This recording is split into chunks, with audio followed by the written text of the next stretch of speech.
ازيك يا صديقي؟ عامل ايه؟ كويس؟ طيب انا قلت اطمن عليك. جاي النهارده انا وانتو نتكلم عن مسلسلين، مسلسل رشيد ومسلسل الصفارة. مسلسل اثاره ودراما وكده، ومسلسل تاني كوميدي يعني عشان التنويع. في الوقت اللي انا اتفرجت على اكتر من نص الحلقات، انا في الوقت اللي بصور لكم فيه الفيديو ده انا اتفرجت على 10 حلقات من كل مسلسل، علشان اصلا المسلسلين كل واحد فيهم 15 حلقه ومتبقي 5 حلقات والمسلسلين يخلصوا. فيلا بينا نخش في التفاصيل. خلينا نبدأ كلامنا بمسلسل رشيد. لو تفتكروا في الفيديو بتاع قائمة مسلسلات رمضان انا كنت رشحت لكم مسلسل رشيد، وكنت قلت لكم ان هيبقى مسلسل حلو، والحمد لله توقعي طلع في محله. ده مش عشان انا جامد ولا حاجة، ده طبيعي لكرو العمل كله، واذا كان محمد ممدوح او حتى ريهام عبد الغفور. الاثنين دول في الفترة الأخيرة كل حد فيهم كان بيثبت لوحده قد ايه هو فعلا ممثل تقيل، واجتماعهم مع بعض ده كان مؤشر قوي ان احنا فعلا هنشوف حاجة قوية جدا. خليني برضو اكون صريح معاك واقول لك ان اول 3 حلقات من المسلسل كان رتم الاحداث فيهم بطيء شوية، وحسيت بسيكة ملل. ومن الحلقة الرابعة لحد الحلقه العاشره، ودي اخر حلقه انا اتفرجت عليها في الوقت اللي بصور لك فيه الفيديو ده، الاحداث عليت جدا، وكم المعلومات اللي بتاخدها في كل حلقه زاد بشكل كبير جدا. والسبب الاول في حاجه زي دي بيرجع لوسام صبري مؤلف المسلسل. اما تاني سبب فهو ميزه ال 15 حلقه اللي بتديك القدره انك تعرض احداث مسلسلك من غير ما تمط في الاحداث، وكل حلقه بتكون غزيره بالمواقف، وبنشوف ان وقت الحلقه ما بيقلش عن 40 دقيقه، على عكس المسلسلات ال 30 حلقه اللي بنشوف انه في بعض الاحيان وقت الحلقه بيوصل ل 25 دقيقه. تاني حاجه بقى عايز اتكلم فيها هو محمد ممدوح. محمد ممدوح من اكتر الممثلين اللي بتعرف تحس قدام الكاميرا اللي انا شفتهم في حياتي،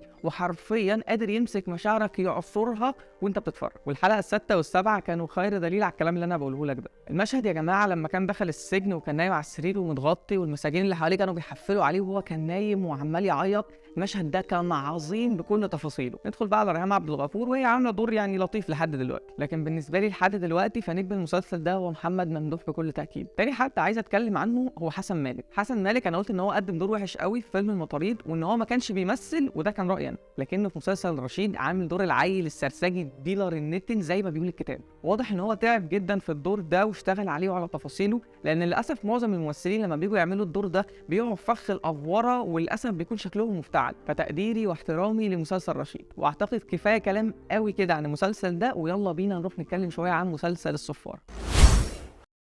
لو تفتكروا برضه في حلقه قائمه مسلسلات رمضان كنت برضه رشحت لكم مسلسل الصفاره، قلت لكم اتفرجوا عليه وهيبقى مسلسل كوميدي لطيف. طيب خليني اول حاجه انهي شويه الخلاف اللي كان داير من فتره على ان مسلسل الصفاره مسروق او متاخد من فيلم كليك بتاع ادم ساندلر. وخليني اقول لك يا صاحبي ان لا، المسلسل مش مسروق، وان احمد امين بنفسه كان كاتب بوست على الفيسبوك على صفحته الشخصيه بيقول فيه ان العمل مقتبس من روايه اسمها ذا ساوند اوف ثاندر، والروايه دي اصلا نزلت سنه 1953، يعني قبل ما فيلم كليك ينزل بكتير جدا. ثانيا وبعيد عن موضوع الروايه ده، فهو اصلا الفيلم والمسلسل بعيد جدا عن بعض، والمعالجه الدراميه ليهم مختلفه جدا، بحكم ان مسلسل الصفارة عمل مصري وفيلم كليك فيلم امريكي، ففي فرق ثقافات كبير جدا، واساسا القصتين مختلفين تماما، والتشابهات اللي موجوده بينهم بسيطه قوي. فخلينا بقى نبدا دلوقتي كلام عن المسلسل ده. اول حاجه عايز اشيد بيها في المسلسل ده هو انك حرفيا مستحيل تمل، لان حرفيا كل حلقتين انت بتشوف قصه جديده، وكأن المسلسل بدا من الاول بسبب فكره تغيير المصير، وده اللي بدوره بيؤدي لتغيير تفاصيل الشخصيات وتاريخها، وده بدوره بيخلينا نشوف كوميديا من كذا حته مختلفه. ويا جماعه الصراحه احمد امين من الكوميديانات اللي سهل جدا يضحكوك بدون اي مجهود. اما بالنسبه لطه دسوقي فبجد انا سعيد ليه، وسعيد جدا للمستوى وللتطور اللي هو وصل له، وتنوع الكاركترات اللي هو عاملها بجد حلو جدا. ونيجي لحاتم صلاح اللي عامل دور حد رخم وسئيل، والصراحه نجح فيه جدا. بصوا يا جماعه والصراحه حاتم صلاح بيضحكني بس من زاويه تانية، اللي هو دايما مستفزني، والطريقه اللي بيتعامل بيها دايما بتخليني قاعد متغاظ، وده بدوره بيضحكني. عارف ان الموضوع غريب بس هو ده اللي بيحصل لي، وانت كمان ابقى اكتب لنا رايك في الكومنت. نيجي بقى لجزء محمود البزاوي اللي قايم بدور ابو احمد امين، والطفل اللي قايم بدور احمد امين وهو صغير. انا فضلت ادور على اسم الطفل ده كتير جدا وللاسف ما لقيتوش، فلو حد برضه عارف اسم الطفل ده يكتب لنا في الكومنت.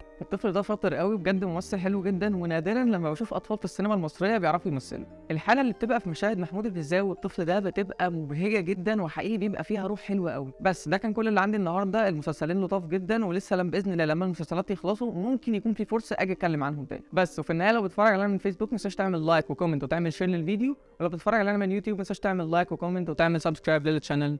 وبس كده، سلام.